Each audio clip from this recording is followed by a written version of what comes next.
le spectacle 2021 des Enfoirés restera dans les mémoires. À cause de la pandémie de coronavirus qui paralyse encore le monde du spectacle, le show annuel de la bande des Restos du Cœur a évidemment été perturbé. Si est sans public que tous se sont retrouvés à Lyon au mois de janvier dernier. Un tournage particulier pour tous, et notamment pour Nolwenn Leroy, qui fait partie des Enfoirés depuis près de 15 ans.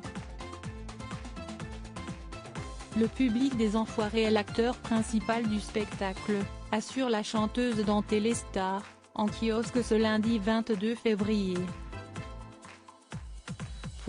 Cette halte Tony Garnier a résonné très fort sans ce public. C'était un très gros manque. Mais il a fallu enchaîner et avancer en se disant qu'il y allait avoir beaucoup de monde devant la télévision. Fidèle des Enfoirés depuis des années, Nolwenn Leroy a pourtant hésité avant d'accepter de participer à cette édition, tournée durant la crise sanitaire. Cela me faisait un peu peur de me retrouver au milieu de cette foule d'artistes alors que le virus circule toujours, confie l'artiste dans nos colonnes. Je ne pensais pas que l'on allait arriver à discipliner autant de monde dans un même endroit.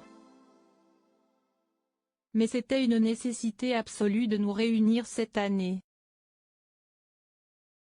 Comme tous les membres de la troupe des Enfoirés, Nolwenn Leroy attend impatiemment la diffusion du spectacle 2021, intitulé Les Enfoirés à côté de vous.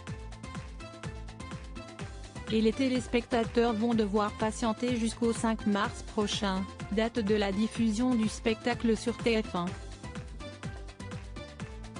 Et cette année, ils découvriront 26 tableaux. Vianney, un nouvel enfoiré. Hormis les voix mythiques des Enfoirés, la troupe a accueilli deux petits nouveaux cette année, Kev Adams et Vianney.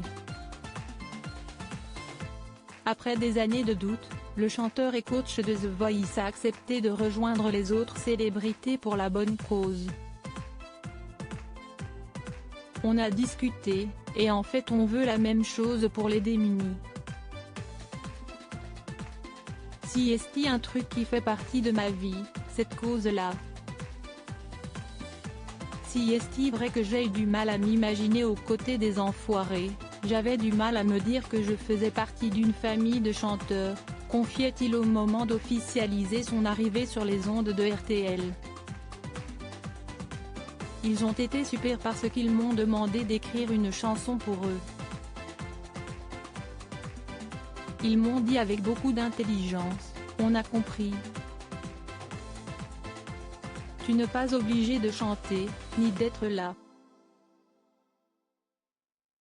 Tous maintenant attendent avec impatience le début du mois de mars, pour que la magie des Enfoirés rencontre son public.